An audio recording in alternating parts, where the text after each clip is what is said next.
tarde a todos. Muita alegria, aceitei esse convite, que muito me honra, convite que foi feito pelo desembargador Marcos Augusto Lousada Maia, que é um estudioso do direito desportivo já há muitos anos. Então, é uma alegria, uma responsabilidade muito grande estar aqui hoje, em Belém, para poder falar sobre um tema que é um tema delicado, um tema especial, um tema polêmico, que a própria jurisprudência e a doutrina trabalhistas ainda não têm definições e critérios e posições definitivas acerca dessa questão, que diz respeito à responsabilidade civil do empregador. Existem decisões na Justiça do Trabalho, em todos os sentidos, que reconhecem a responsabilidade objetiva do clube, dizendo que o dever de indenizar é só quando há a culpa e o dolo, ou seja, quando for a responsabilidade subjetiva. E vou tentar trazer aqui alguns elementos até para estimular esse debate. E o momento é muito propício. Esse primeiro ciclo de estudos e debates de direito desportivo, promovido pela Escola Judicial do TRT da 8ª Região, acontece em um momento simbólico emblemático, que é um momento em que o Congresso Nacional se debruça sobre a alteração da legislação desportiva.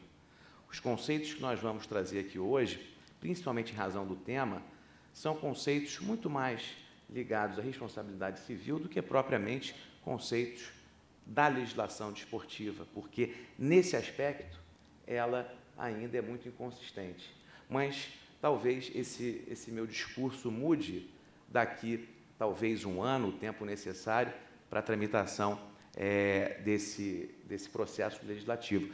Porque, atualmente, nós temos tanto a Câmara dos Deputados quanto o Senado Federal debruçados numa nova legislação desportiva. Em algum momento, eles vão ter que sentar e se comunicar para se entender. Mas as duas câmaras, ou seja, os dois órgãos, o nosso parlamento, está debruçado sobre a nova legislação desportiva. E tivemos aqui o doutor Pedro Trengrauss, que é membro, não sei se ele comentou no início da apresentação dele, mas é membro da Comissão de Juristas do Senado Federal, que está empenhado nessa empreitada de rever a legislação desportiva. E, ao contrário do que vem acontecendo desde a década de 1930, quando remontam as primeiras legislações que tratam do esporte, ainda daquele aspecto sobre a visão sobre a educação física, mas que pode ser considerado como um marco da primeira legislação desportiva, de lá para cá, o que aconteceu foi não uma legislação que tivesse rompido com o passado, mas muito pelo contrário. Foram legislações supervenientes que foram se adaptando àquilo que já existia. Então, quando eu digo que estamos atravessando um momento histórico ímpar, é exatamente porque agora nós teremos um novo conceito, uma nova legislação desportiva que vai vir, pelo menos assim se espera, abordando todos esses aspectos que dizem respeito ao atleta profissional. E quando nós falamos de atleta profissional, é muito importante se ter em mente que ele é um trabalhador, ele é um empregado, como foi dito aqui, mas ele é um trabalhador diferenciado. A legislação que rege a atividade do atleta profissional é a legislação desportiva, é a Lei Geral do Desporto, é a Lei Pelé, é a Lei 9.615 de 1998. Naquilo em que a lei desportiva, que é a Lei Pelé, for omissa, aí sim você vai aplicar de forma subsidiária a consolidação das leis do trabalho e as leis da Previdência Social. E quem diz isso é a própria Lei Pelé. Há uma previsão legal nesse sentido. É o artigo 28, parágrafo 4º, que diz isso, que primeiro se deve observar a Lei Pelé. O que nós encontramos ainda uma dificuldade e uma resistência muito grande por parte do magistrado trabalhista e também por falta de conhecimento do próprio operador do direito desportivo, de trazer essas peculiaridades e essas especificidades para a Justiça do Trabalho, que vai ser a competente para dirimir os conflitos que envolvem atleta e clube empregador de futebol. Isso relacionado ao contrato de trabalho, que é o foco da nossa apresentação aqui hoje, porque quando se diz respeito às questões disciplinares que envolvam a própria regra da competição, aí você tem a Justiça Desportiva, que é competente para dirimir os conflitos. Mas estamos tratando aqui do contrato de trabalho do atleta profissional. E esse contrato de trabalho, talvez a primeira característica, ou seja, essa atividade do atleta profissional, a primeira característica que o difere das demais atividades é um grande desgaste físico no qual esse atleta ele é submetido. E sabemos que o ser humano não consegue trabalhar em atividades penosas, perigosas, insalubres durante muito tempo. E a atividade do atleta profissional, em razão das suas características que lhe são inerentes, ela tem um limitador. E o limitador é o próprio vigor físico. Então, é uma atividade extremamente desgastante. E aqui nós podemos falar que não só a atividade do atleta profissional, mas o atleta de alto rendimento. O atleta de alto rendimento, ele tem um desgaste físico, um desgaste muscular, um desgaste mental também, muito maior do que qualquer outro trabalhador. É uma característica, e isso daí é inerente à própria atividade. Então, esse talvez seja o ponto basilar e inicial para que possamos começar essa apresentação e esse bate-papo aqui de agora à tarde, porque essa é a questão principal, é a característica principal. Temos, então, uma carreira que ela é uma carreira curta, né? Uma carreira curta e que, em razão desse próprio desgaste físico, tem esse limitador.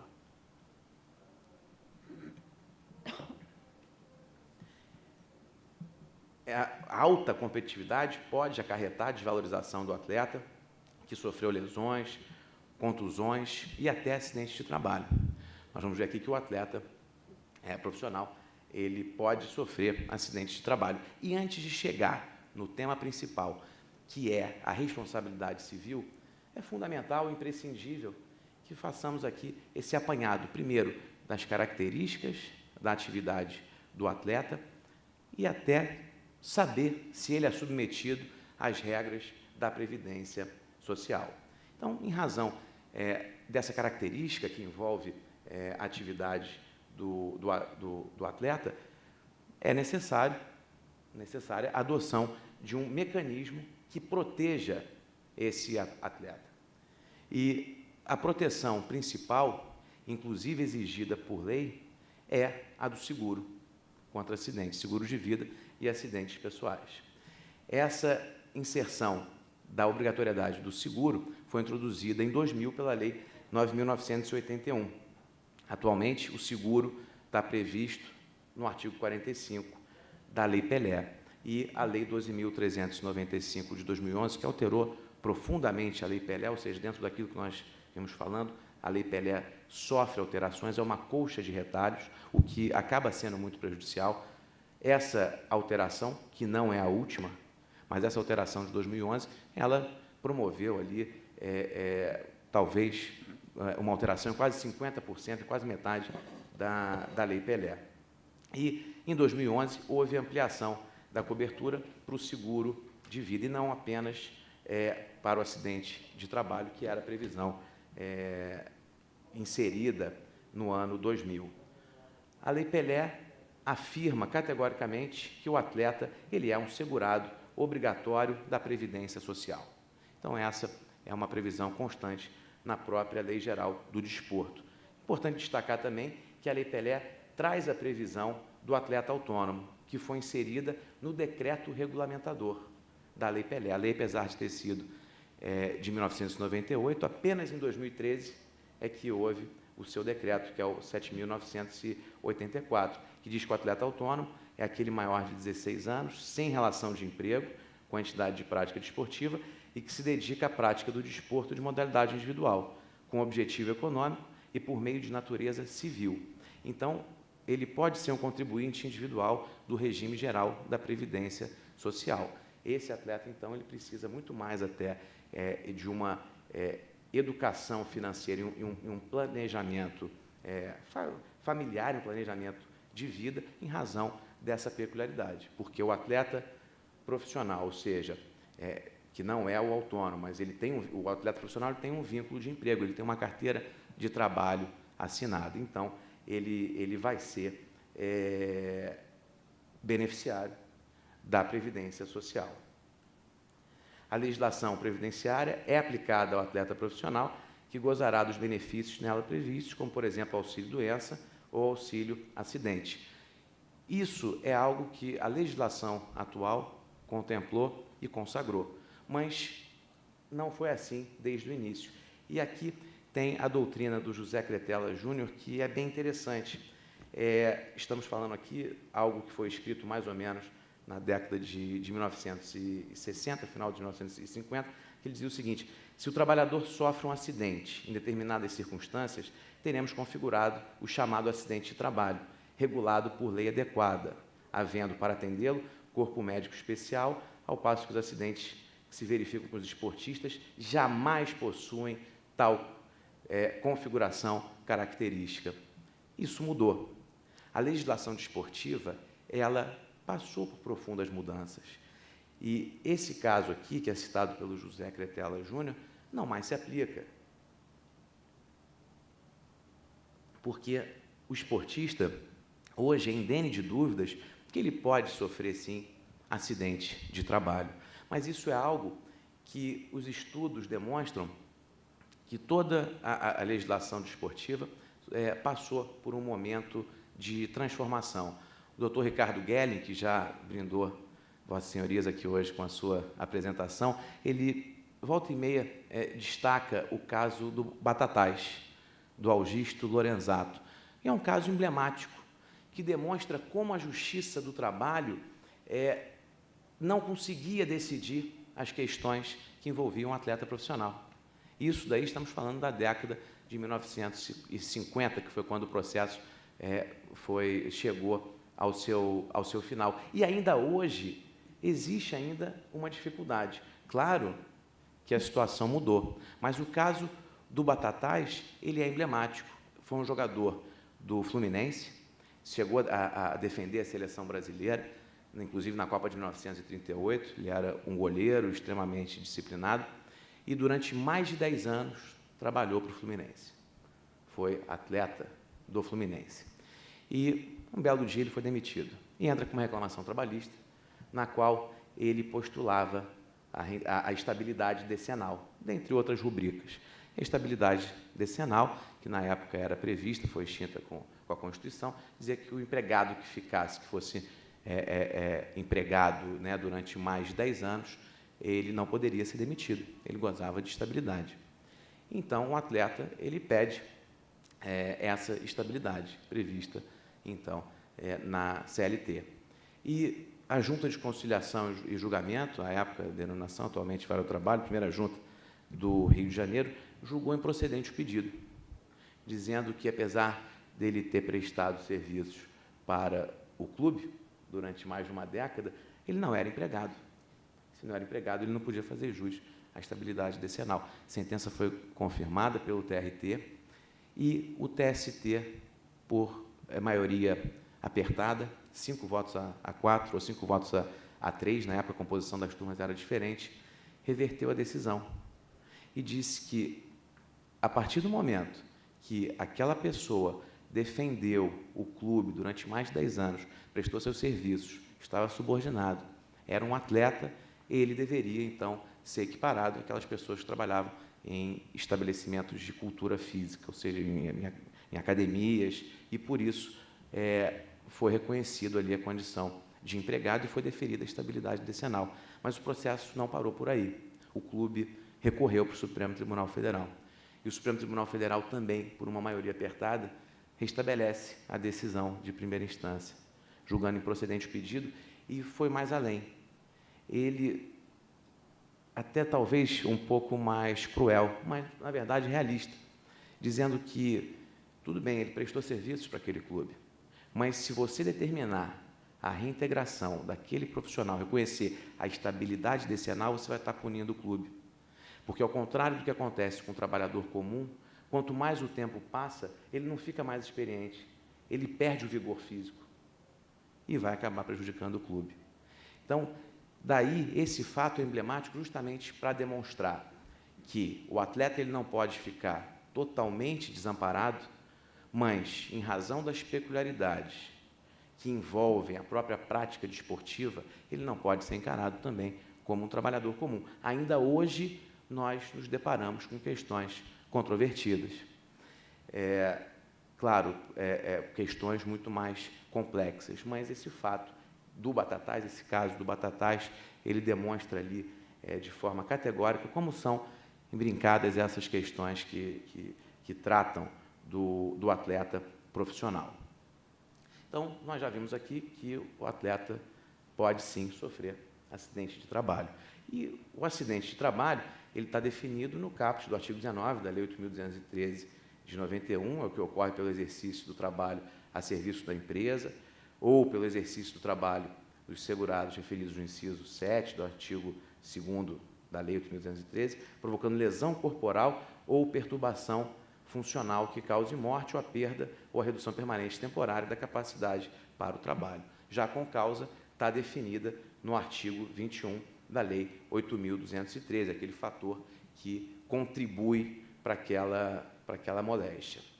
O artigo 118 da Lei 8.213 diz que o segurado que sofreu acidente de trabalho tem garantida pelo prazo mínimo de 12 meses a manutenção do seu contrato de trabalho na empresa, após a cessação do auxílio-doença acidentária, independentemente de percepção do auxílio-acidente. E aqui nós temos que trazer um elemento, dentro de tantos que existem, que diferenciam a atividade do atleta, mas é um elemento que provoca aí, no mínimo, uma reflexão. É que a Lei Pelé diz que o contrato de trabalho, obrigatoriamente, vai ser por prazo determinado. É uma obrigatoriedade. Período mínimo de 3 meses e período máximo de 5 anos. Então, dentro desse período, qualquer período é legítimo, mas não pode ser nem inferior e nem superior a esse ponto. Então, por se tratar de um contrato de trabalho por prazo determinado, a estabilidade acidentária se aplica no caso? Bom, o TST ele já dirimiu uma controvérsia que existia, que era justamente saber se o empregado submetido a contrato por prazo determinado gozaria da garantia provisória de emprego decorrente do acidente de trabalho. E essa questão foi dirimida pelo inciso 3 né, da súmula 378. Então, o fato do contrato de trabalho ser por prazo determinado não impede a percepção do auxílio-acidente. Esse é o primeiro ponto.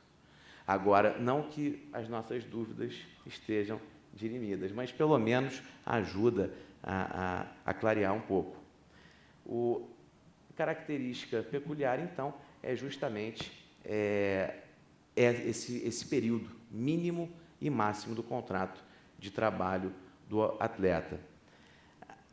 A estabilidade acidentária prevista na legislação previdenciária, em tese, não poderia superar o limite estabelecido na lei desportiva. Então, vamos supor, o atleta que está no último dia do seu contrato de trabalho, de 5 anos, e sofre um acidente exatamente nesse último dia. Ele tem direito a essa estabilidade? Essa é uma questão que não é pacífica. Claro que ele vai ter direito a inúmeros, não digo benefícios, mas inúmeras rubricas, como, por exemplo, vai poder acionar o seguro, poderá haver até um dano moral e material, dependendo se houver culpa ou dolo da empresa, mas e a estabilidade? Nesse caso, tendo em vista que o contrato de trabalho findou, ele vai ser suspenso, a questão não é tão simples. Na hipótese de ocorrência de acidente de trabalho, o clube é responsável pelo pagamento dos salários do atleta durante os 15 primeiros dias de afastamento e deverá emitir o comunicado de acidente de trabalho, a CAT, cabendo ao INSS o pagamento do benefício previdenciário, tendo em vista que os clubes contribuem com um percentual de 5% de sua arrecadação para a autarquia. Isso é uma obrigação prevista em lei. Interessante destacar também que sabemos que a Previdência Social ela tem um teto. Então, é muito comum que os clubes ou as entidades de administração do desporto adotem mecanismos para poder suplementar, poder pagar o valor equivalente a que o empregado recebia enquanto ele estava na ativa. Então, existe esse programa de proteção de clubes da FIFA, que foi criado em 2012, em Budapeste. Esse teve vigência até 2014, mas houve aí uma reedição, e é um instrumento que visa indenizar os clubes na hipótese de lesões de seus atletas quando defendem suas seleções, em jogos oficiais ou amistosos, e quando ocorra acidente que o impeça de jogar por período superior a 28 dias. O caso do Neymar foi inserido, né, quando ele foi atingido pelo colombiano, pelo Zúñiga, ele foi beneficiário o clube, né, no caso, desse programa de proteção aos clubes, tendo em vista os altos valores que são envolvidos nos atletas profissionais de altos salários. As lesões dos atletas são frequentes, e as mais frequentes podem ser caracterizadas como as dos tendões, as ósseas, concussão, também muito frequente, e as lesões musculares. As lesões dos tendões, na maioria das vezes, acontecem por trauma indireto, que se inicia por um processo inflamatório, como, por exemplo, ruptura do tendão de Aquiles. Lesões ósseas, fratura cominutiva, quando apresenta 3 ou mais fragmentos ósseos, fratura expostas, fratura intraarticular, fratura por estresse, são causas muito frequentes no futebol, até muito mais do que nós imaginamos.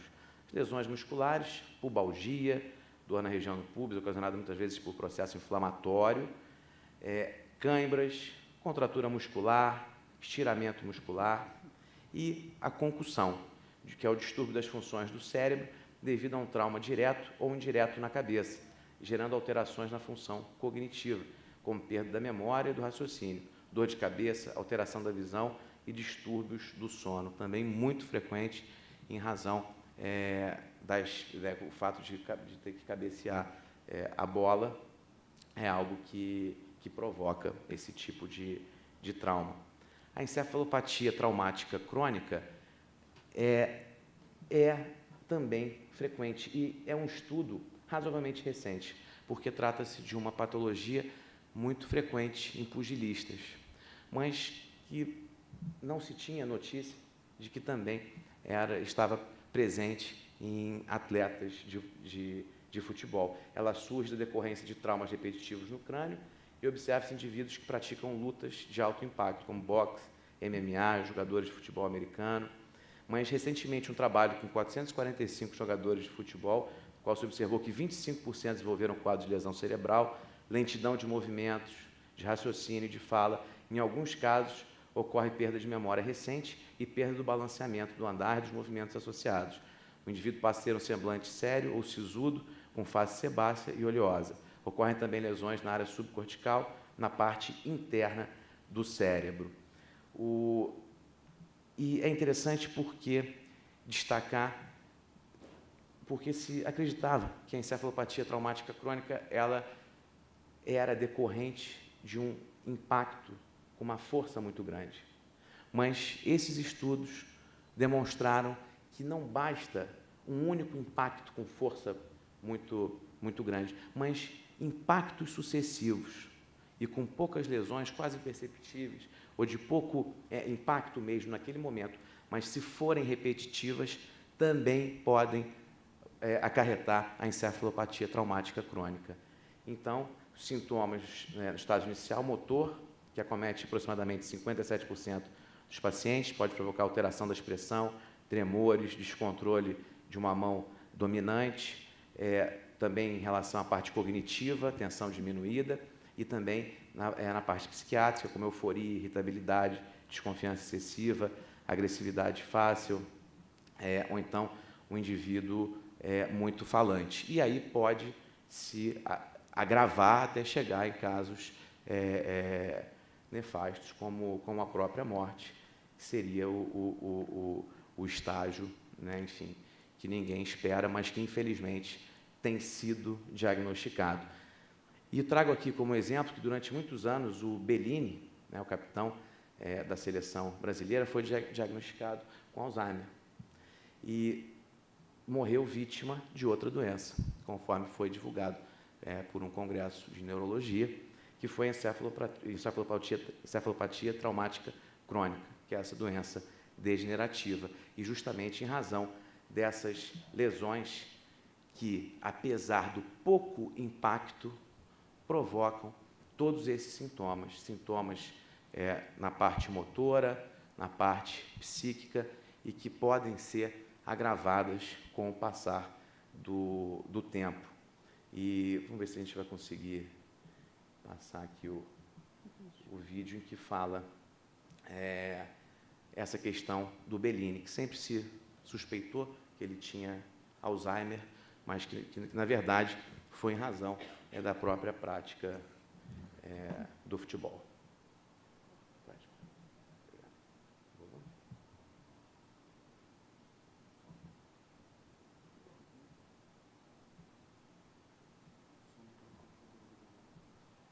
Boa.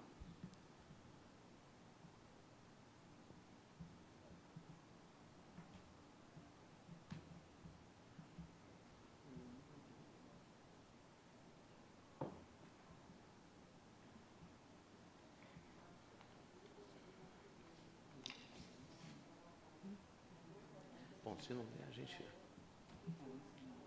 É lá em cima o áudio? Tá, se eu conseguir, a gente até volta aqui, mas o importante foi destacar inicialmente, para podermos partir para a questão da responsabilidade civil do clube, foi destacar que a atividade do atleta, ela, muito mais do que aquele desgaste excessivo, ela é uma atividade considerada de risco. É uma atividade de risco. Agora, as consequências desse risco é que nós vamos tentar trazer aqui, inclusive, com ilustrações de como a Justiça do Trabalho tem se debruçado, tem enfrentado esses pontos, justamente no sentido de ver qual o limite ali da responsabilidade do clube empregador quando está diante dessas questões.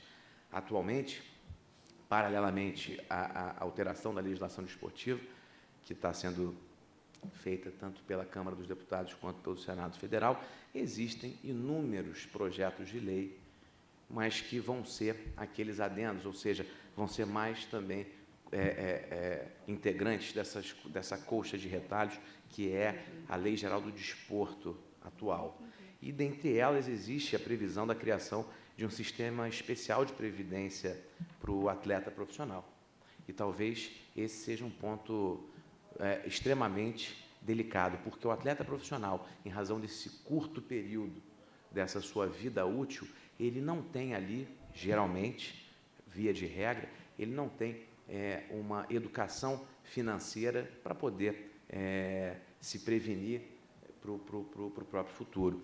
E, além disso, você tem a própria lei que trata do seguro, também existe projeto de lei estabelecendo situações mais abrangentes e mais específicas, porque hoje o artigo 45, ele disciplina que o clube deve pagar o valor equivalente, valor mínimo referente a um ano de trabalho.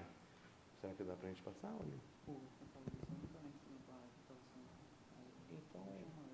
Então tá bom, depois a gente volta. Era só para ilustrar esse caso do Bellini. E a atividade do atleta, falamos aqui, é considerada de risco, não há dúvida, e tanto é assim que a própria legislação desportiva, ela determina a obrigatoriedade de uma contratação de seguro de vida e acidentes pessoais. Agora, a legislação atual, ela tem um ponto que é questionável, um ponto que criticamos bastante, que é a ausência de uma pena, da imposição de uma pena pelo descumprimento dessa obrigação legal. Ou seja, a lei determina que seja contratado o seguro. Mas e se o clube não contratar? A lei não estabelece nenhuma pena. O que nós vemos atualmente é que, quando o clube não contrata o seguro obrigatório, por se tratar de uma imperatividade legal, existem pedidos na Justiça do Trabalho de rescisão indireta do contrato de trabalho, pela ausência de cumprimento de uma obrigação legal. E aí também existem decisões em vários sentidos, umas concedendo, outras não. Particularmente, acho que é um pedido extremamente pertinente, porque, afinal de contas, é uma obrigação legal, e, tendo em vista que a lei é omissa nesse ponto de estabelecer uma cláusula penal ou uma sanção pelo seu não cumprimento, o atleta ele pode pedir, então, a rescisão indireta por se tratar de uma obrigação prevista em lei e que não foi cumprida. Passando, então, para a responsabilidade civil do clube empregador.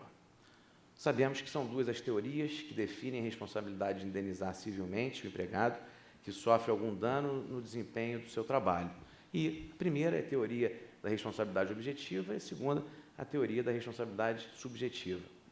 A primeira está amparada no artigo 927 do Código Civil e dispõe que, mesmo ausente a conduta culposa ou dolosa por parte do empregador, havendo previsão legal para tanto, ou detendo a empresa atividade que pressupõe o risco potencial à integridade física e psíquica do trabalhador, há sim a obrigação de reparar.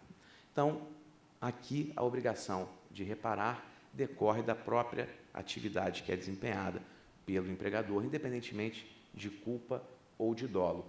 E quando a lei fala aqui no risco potencial da atividade, ou seja, não podemos interpretar tão somente como aquela empresa que desempenha, que tem atividade de risco, mas também temos que observar o risco-proveito, que era o que Serpa Lopes dizia, ou seja, se o empregado está inserido numa atividade que é de risco, mesmo que a atividade da empresa não seja de risco, haverá também o dever de indenizar. Tem um caso emblemático, que foi julgado pelo TST, pelo Tribunal Superior do Trabalho, que a empresa se defendia dizendo o seguinte: olha, eu sou uma empresa de TI, tecnologia da informação, eu não exerço atividade de risco, então eu não posso ser inserida no artigo 927. Mas o empregado da empresa era um técnico de TI que passava todo o tempo viajando, atendendo os clientes da empresa em locais de difícil acesso. Então, ele estava sempre submetido a riscos, a estradas perigosas, e, por essa razão, foi aplicada a teoria da responsabilidade objetiva, mas com a interpretação do risco-proveito. E a segunda teoria é a teoria da responsabilidade subjetiva, que defende que, para que surja a obrigação de indenizar, imprescindível se faz a presença do trinômio consubstanciado no evento danoso, nexo de causalidade entre eixo e atividade laboral desenvolvida pelo empregado e ainda a existência de uma conduta ilícita, dolosa ou culposa por parte do empregador. Portanto, essas são as teorias que, no direito brasileiro, definem a responsabilidade de indenizar civilmente o empregado. E vamos ver aqui que foi necessário fazer só essa introdução para ficar bem claro. Nós vemos se a atividade, se o clube de futebol, se o clube empregador, ele pode ser condenado a indenizar o seu atleta pela teoria da responsabilidade objetiva. Vamos voltar aqui só para trazer o caso do Bellini, porque é interessante ter em vista que foi uma quebra de um paradigma em razão de uma doença que se achava que ele tinha, mas que, na verdade, era outra. Oi? Seu Jorge, pode ligar o vídeo, o áudio, por favor? Obrigado. Pronto.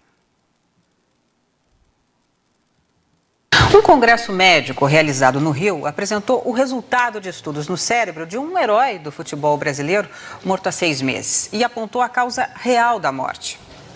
Durante anos, foi diagnosticado com mal de Alzheimer, mas o capitão da seleção campeã em 1958 morreu vítima de uma outra doença, a encefalopatia traumática crônica. A ETC é uma doença degenerativa, geralmente associada a esportes em que atletas são expostos com frequência a pancadas na cabeça, como o boxe e o futebol americano.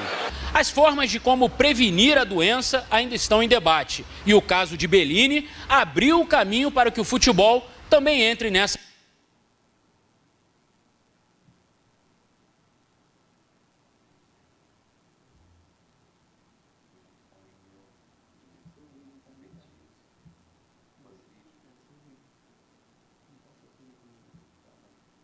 Bom, mas foi essa a questão, então, do Bellini, que esse congresso de neurologistas chegou à conclusão de que ele teve a encefalopatia traumática crônica. Pode mandar aqui, não está passando. E para ilustrar, então, que não há dúvidas de que a atividade do atleta profissional é uma atividade de risco. Pronto, agora foi, obrigado. Então, diante de todos os elementos trazidos, como falamos aqui, a atividade do atleta ela é de risco, restando saber, então, se tal fato acarretará a responsabilidade objetiva do empregador de indenizar. Porque, evidentemente, se estiverem presentes os requisitos da responsabilidade subjetiva, ou seja, havendo conduta dolosa ou culposa do empregador, aí não há dúvidas. Mas, no caso, se aplica, então, a responsabilidade objetiva para o clube empregador? Claro que todo ser humano está sujeito às lesões de diferentes graus e sequelas ocasionadas pelo simples fato de estar vivo. E aqui vale lembrar o dizer de Guimarães Rosa, em Grande Sertão de Veredas, que viver é muito perigoso. Mas, claro, que viver sujeito a uma exposição acentuada de risco é mais perigoso ainda. Então, tratar aqui agora, trazer decisões acerca desses casos dos tribunais brasileiros. E trouxe aqui de 2 TRTs e trouxe um caso do TST, que o caso do TST é um leading case sobre essa questão. Esse caso do Ceará Esporte Clube é de janeiro de 2014 e o TRT da 7ª Região condenou o clube a indenizar um zagueiro que foi demitido após lesão ocorrida durante um treinamento. E restou constatada a existência de sequelas definitivas que impediam o retorno do atleta aos gramados. E dessa forma, a ruptura do ligamento cruzado anterior do joelho direito foi considerada como um acidente de trabalho passível de reparação indenizatória. E nesse caso aqui, o TRT da 7ª Região, ele determinou que o clube pagasse 25 meses de salário. E chegou a essa conclusão tomando por base o seguinte parâmetro: 12 meses referente ao período da estabilidade e 13 meses porque não foi contratado o seguro. Então, aplicou ali o valor mínimo que o artigo 45 diz que o seguro deve cobrir. Então, esse caso do Ceará Esporte Clube, a condenação foi nesse sentido. Agora, aqui é importante deixar claro que, nesse caso, essa indenização pela não contratação do seguro, ela foi deferida porque ocorreu a lesão, ocorreu o sinistro. Diferente de alguns casos, que aí é uma divergência muito grande, quando não ocorre a lesão e o atleta pede uma indenização equivalente ao período máximo. E ele postula essa indenização como ali uma cláusula penal. E nessas situações, o TST não tem admitido o pagamento da indenização, porque nesses casos só se a jurisprudência tem entendido que a indenização só é devida quando ocorre o sinistro. Claro, estou falando aqui especificamente sobre o atleta, porque também existem decisões do TST no sentido contrário. Quando o empregado está exposto a um risco eminente, aí sim o empregador tem o dever de indenizar, mesmo que não haja o infortúnio. E aqui eu trago o exemplo de transporte de valores, por exemplo, feito pelo bancário. O transporte de valores tem que ser feito pela empresa de segurança e são vários os processos. Hoje em dia isso já mudou um pouco, mas eram vários processos que chegavam lá no TST com pedidos de indenização pelo transporte de valores por pessoas que não estavam capacitadas para tal fim. E o argumento do banco era justamente no sentido de que, olha, mas ela nunca foi assaltada. Mas o TST defere as indenizações quando existe essa situação pelo risco potencial. Então, para a questão do atleta, esse mesmo raciocínio não é empregado, porque há um risco potencial de dano, evidentemente, mas existe uma distinção nesse sentido. Esse caso aqui do Ceará, então, a indenização foi deferida, mas porque houve o dano. Houve o dano e o clube não tinha contratado o seguro obrigatório. Esse outro caso aqui foi julgado pelo TRT da 9ª Região, envolvendo o Atlético Clube Paranavaí. Restou em controvérsia a ocorrência de um infortúnio laboral quando o reclamante, no desempenho de suas atribuições, teve o ombro deslocado durante treino de futebol profissional. E, além disso, o laudo pericial apontava a ocorrência de acidente de trabalho com trauma que causou luxação da articulação do ombro e perda da capacidade laborativa. E, nesse caso aqui, principalmente pelo fato do atleta ser goleiro. A referida magistrada considerou que a atividade desempenhada pelo trabalhador era de risco e fez essa consideração, primeiro, pela constante exposição de acidentes durante os treinos e as partidas de futebol e, para reforçar a sua tese, a atividade é arriscada e tanto é que é obrigatória a contratação do seguro pela Lei Pelé. E aqui eu trago esse último caso, que é um caso emblemático do Joinville Esporte Clube. Eu tive até, particularmente atuei nesse caso pelo atleta e digo que ele tem uma particularidade porque foi a primeira vez que o TST reconheceu a responsabilidade objetiva do clube empregador, do clube de futebol empregador. E é um leading case exatamente por essa razão. Então, no TST houve a condenação do clube em pagar a indenização por danos morais, no valor de R$100 mil, danos morais e materiais. Ele sofreu uma lesão na cartilagem do calcanhar durante o jogo e fazendo com que o jogador encerrasse a sua carreira. Nesse caso, o pedido de indenização havia sido rejeitado pelo TRT, que apurou a inexistência de culpa da agremiação esportiva, que custeou o tratamento médico e tomou todas as providências necessárias para tentar reverter a lesão. O relator do processo no TST foi o ministro Valmir Oliveira da Costa, oriundo desse TRT da 8ª Região, e aplicou a teoria da responsabilidade objetiva do empregador, pois, segundo o magistrado, é fato público e notório que a competitividade e o desgaste físico inerentes à prática desportiva são fatores que podem desvalorizar o atleta que sofre lesões, seja durante os treinos ou seja durante as partidas. O ministro avaliou que é obrigação dos times profissionais de futebol zelar pela saúde física dos atletas e reparar possíveis danos que a atividade profissional pode causar. Dessa obrigação, adviria a responsabilidade objetiva de reparar o dano causado, independentemente de culpa, ainda mais quando o legislador passou a obrigar os clubes a pagar apólices de seguro para os atletas. Então, essas foram as considerações constantes desse acórdão e também é interessante destacar que, apesar de ter sido aplicada a teoria da responsabilidade objetiva, havia elementos nos autos que poderiam enquadrar o clube na responsabilidade subjetiva, porque esse tratamento que o TRT reputou como válido, ou seja, o tratamento que o clube ofereceu, restou comprovado que foi um tratamento deficiente. Então, se foi um tratamento deficiente, o clube não cumpriu com todas as suas obrigações. E obrigações estas que estão previstas na própria Lei Pelé, no artigo 34. No artigo 34 da Lei Geral do Desporto, constam as obrigações que são devidas pelo clube. E o artigo 35 diz quais são as obrigações do atleta. E nesses casos que envolvem clube empregador, entidade de prática desportiva, quase todas as vezes é possível, quando há lesão, é possível se extrair a responsabilidade subjetiva.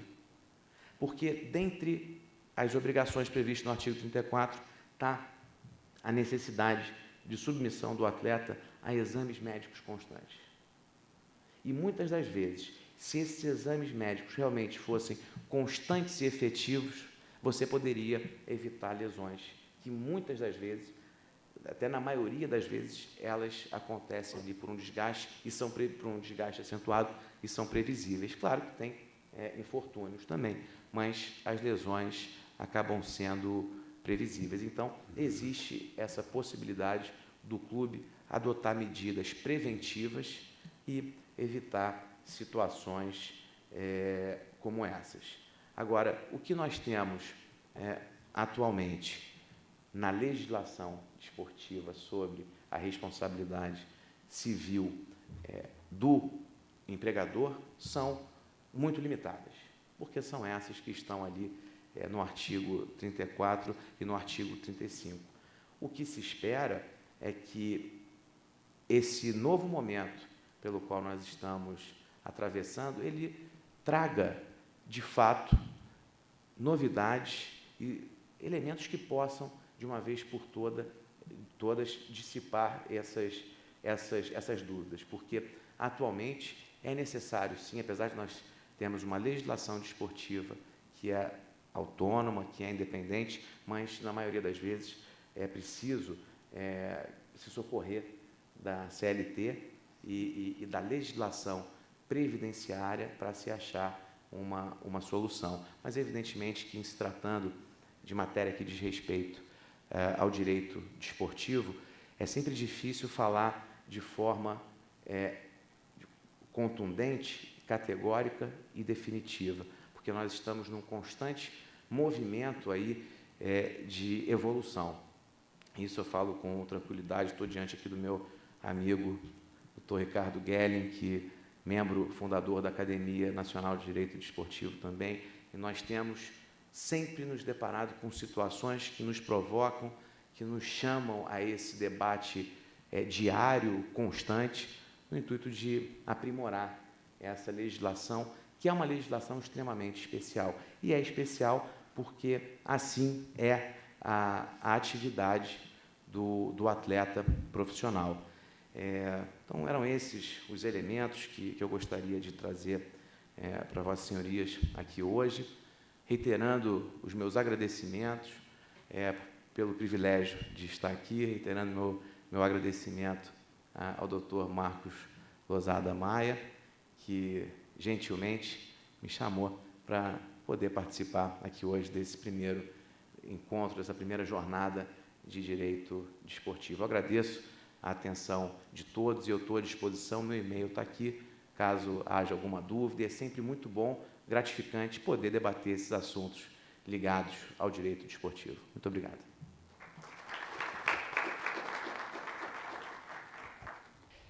Eu começo na mesma linha do professor Maurício, né, trazendo a ideia de que o preparo físico excelente em alto nível, né, ele é um requisito, sem dúvida nenhuma, para a formação dos atletas, né? E essa competitividade em alto nível acaba exigindo um esforço muito grande, né, o que acarreta invariavelmente em um desgaste físico e um desgaste também emocional. Então, dentro desse contexto, é natural a ocorrência de lesões no âmbito esportivo. O professor Maurício apresentou uma série de lesões aqui, lesões ósseas, lesões nos tendões, lesões musculares. Se fala muito pouco no Brasil sobre a concussão, né, que diz respeito a esses impactos na cabeça que podem gerar distúrbios nas funções cerebrais, né? No futebol americano, nós ouvimos falar há muito tempo, inclusive nos protocolos de concussão, né, que no futebol americano, para quem acompanha, os jogos eles são compostos sempre por médicos que não fazem parte de nenhuma das equipes, que são responsáveis por conduzir esse protocolo de concussão em casos de impactos na cabeça.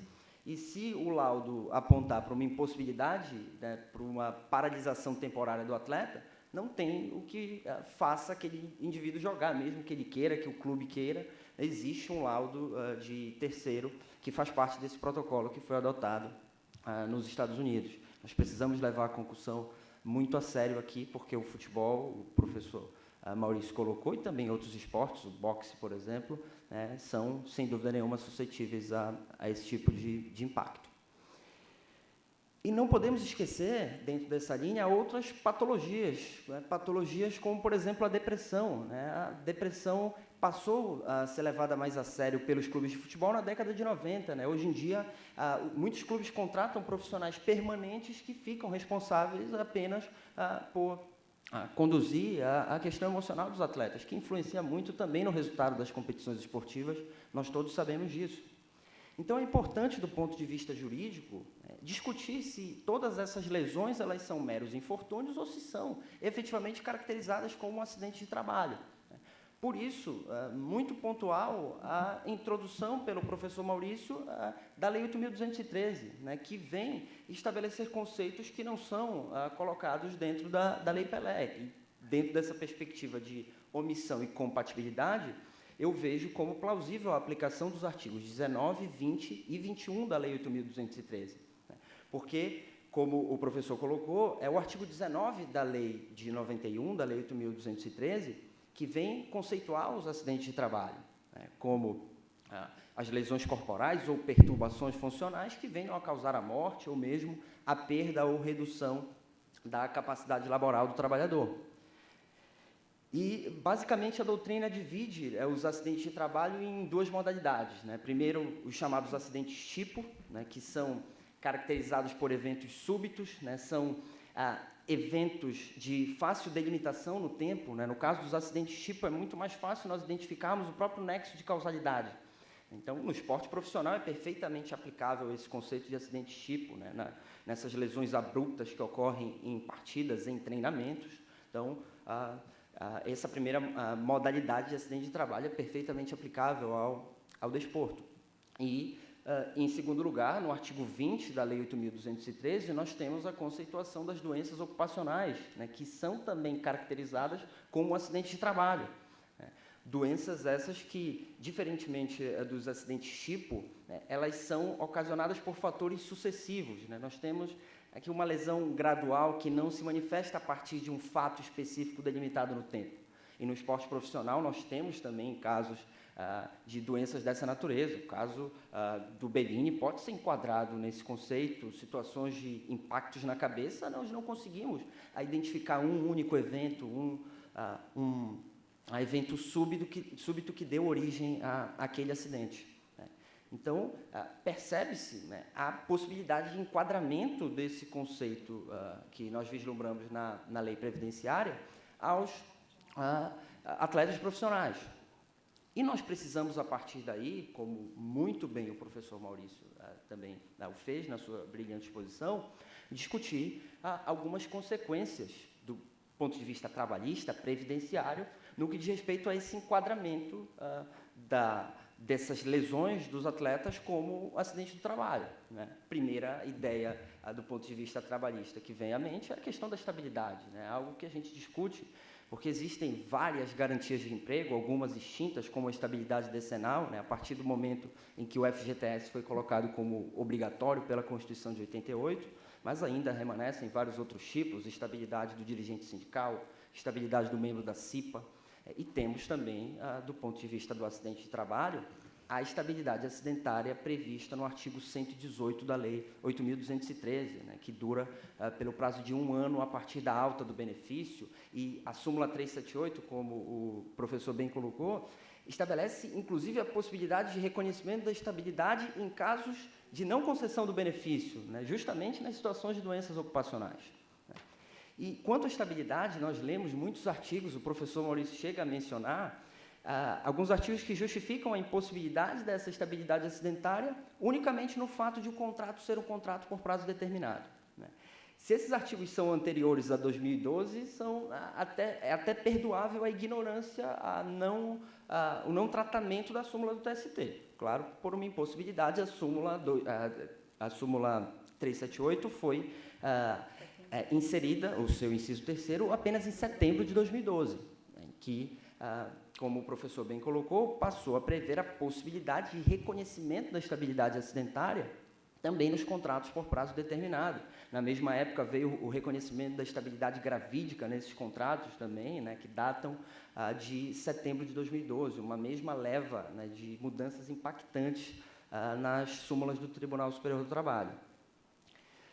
E, como eu coloquei, as consequências desse enquadramento das atividades do atleta profissional e das possíveis lesões como um acidente de trabalho gera reflexos, invariavelmente, no campo previdenciário, tanto que se discute, né, na PEC 366, uma PEC do final de 2013, né, professor, que propõe um acréscimo no artigo 201 da Constituição Federal, né, um artigo que nós sabemos que, pela redação atual, tem 13 parágrafos. Né, a proposta é inserir o parágrafo 14 e o parágrafo 15, estabelecendo a possibilidade de criação de um sistema previdenciário específico para, né, os atletas, e isso se justifica até em nome da ideia de igualdade material, né, da ideia de possibilitar a criação de desigualdades para sujeitos que são também desiguais.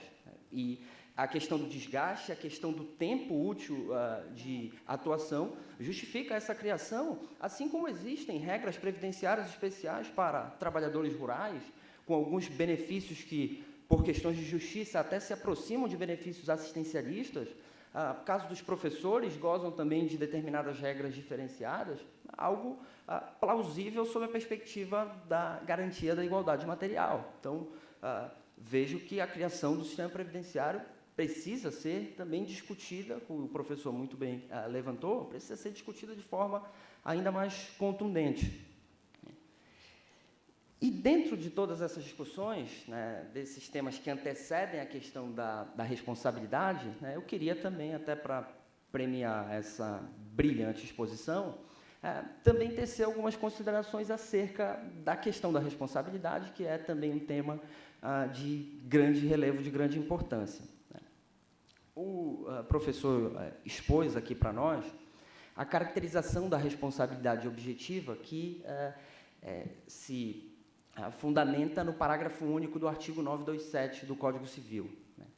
E nós percebemos na redação desse parágrafo único uma redação genérica, e eu vejo que essa redação tem um cunho até proposital, né, porque a primeira parte coloca, né, que independe de culpa o enquadramento da responsabilidade em casos previstos em lei ou mesmo nas atividades de risco. E essa parte final, que trata das atividades de risco, como eu falei, tem um caráter genérico que, ao meu ver, é proposital, senão bastava a primeira parte do dispositivo e contemplando a responsabilidade objetiva apenas nos casos previstos em lei. Até para que nós possamos adequar o nosso entendimento à dinâmica de algumas atividades que são consideradas, sem dúvida nenhuma, como atividades de risco. E aqui nós não nos referimos àquele risco que faz parte, digamos que, do senso comum, porque, se levarmos a rigor, né, toda atividade traz algum risco. O professor bem colocou para nós essa ideia. Estamos nos referindo aqui ao risco acentuado, a um risco que vai além do padrão de normalidade no que diz respeito ao exercício das atividades. Risco acentuado que, tendo em vista toda essa possibilidade de lesões, de disfunções, inclusive cerebrais, como nós colocamos dentro do esporte profissional, podemos sim enquadrar a atividade esportiva dentro desse risco acentuado, desse risco anormal, porque é algo que faz parte do próprio cotidiano de trabalho, não só nas competições, nos treinamentos, também muitas vezes são a causa, são o momento em que essas lesões ocorrem. Né? É muito comum, nós que somos fanáticos por futebol, é o meu caso, acordarmos com um belo dia com a notícia de que um atleta vai ficar 6 meses parado por uma lesão muscular num treinamento, numa atividade teoricamente mais leve. Né? Então, são atividades que podem ser enquadradas nessa ideia do risco acentuado, do risco anormal.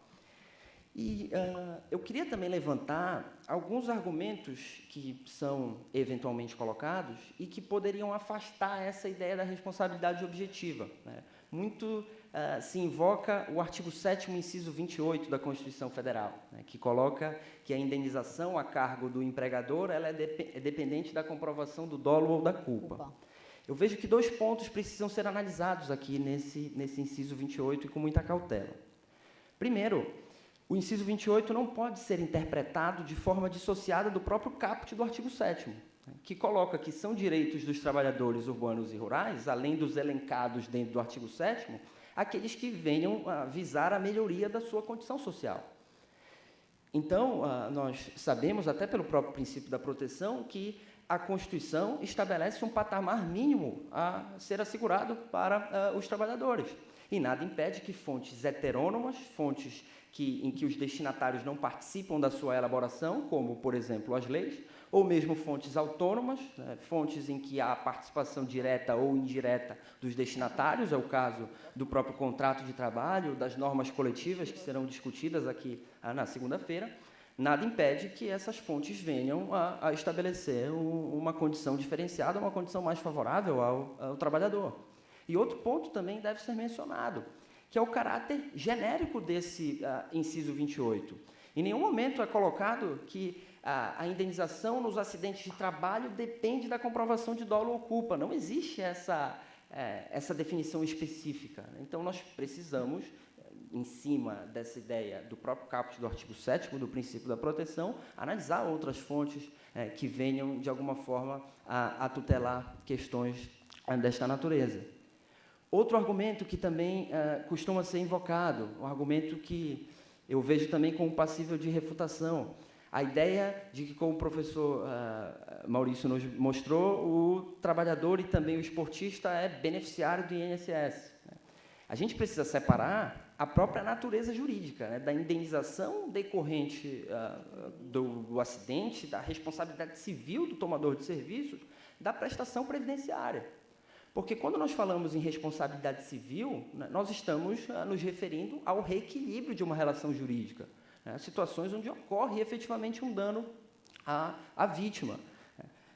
A prestação previdenciária ela tem uma natureza de garantir a própria subsistência do trabalhador, evitando que certos casos, certos infortúnios venham a levá-lo à penúria. Então, são fatos geradores, são naturezas distintas entre responsabilidade civil e prestação previdenciária. Outro aspecto do próprio Código Civil pode ser invocado também nessa refutação. Se nós analisarmos o capítulo do Código Civil que trata da responsabilidade por fato de terceiro, nós vemos que o empregador, o tomador de serviços, ele é responsável perante terceiros de forma objetiva pelos atos dos seus prepostos, cabendo, eventualmente, um direito de regresso.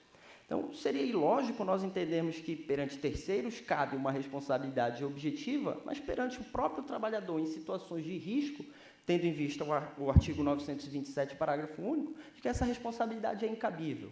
Vejo também aqui uma incongruência, tendo em vista a própria responsabilidade por fato de terceiro.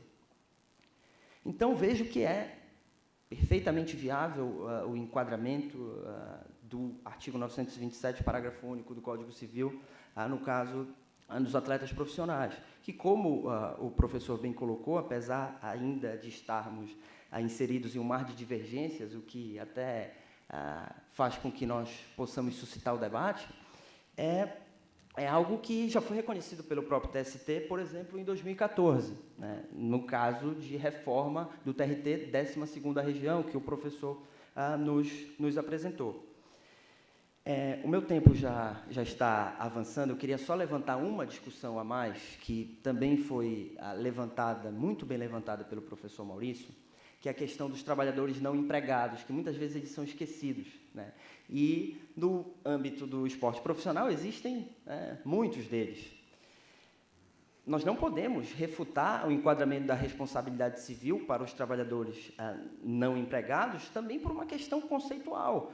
Se partíssemos de uma ideia nesse sentido, estaríamos desvirtuando a própria divisão entre responsabilidade contratual e extracontratual. Não podemos depender do enquadramento dessa responsabilidade de um contrato de emprego, especificamente. Não, as relações de trabalho diferentes da relação de emprego, a relação do autônomo, a relação do eventual, do trabalhador avulso, que não se aplica, claro, ao âmbito esportivo, elas devem também ser tuteladas pela responsabilidade civil. E nós devemos lembrar, para finalizar, em relação a teorias que o professor levantou do risco criado, do risco proveito, No caso, por exemplo, do atleta de base, né, a Lei Pelé trata também desse vínculo do menor com a entidade formadora, seria razoável nós pensarmos numa responsabilidade em casos de déficit na manutenção dos ambientes, em termos de higiene, que podem, de alguma forma, provocar, né, doenças a esse atleta. E devemos lembrar, por isso falei do risco-proveito, que essas entidades, por previsão da própria Lei Pelé, podem vir a oferir lucros em relação a futuras negociações. Né? Existe um percentual de até 5%, se eu não me engano, exato, professor.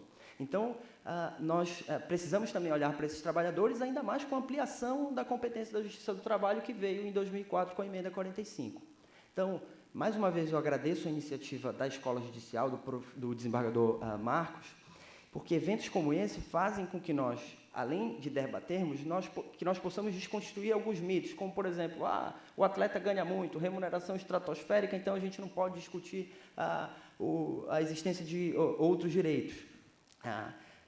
Primeiro, muitas pessoas falam isso pensando no futebol, mas mesmo no futebol, a gente sabe que a realidade é diferente, né? Algumas pesquisas, você cita, professor, né, no seu livro, uma pesquisa de 2012, que coloca que, na época, 82% dos jogadores recebiam menos do que R$600. E essa realidade a gente sabe que não mudou abruptamente.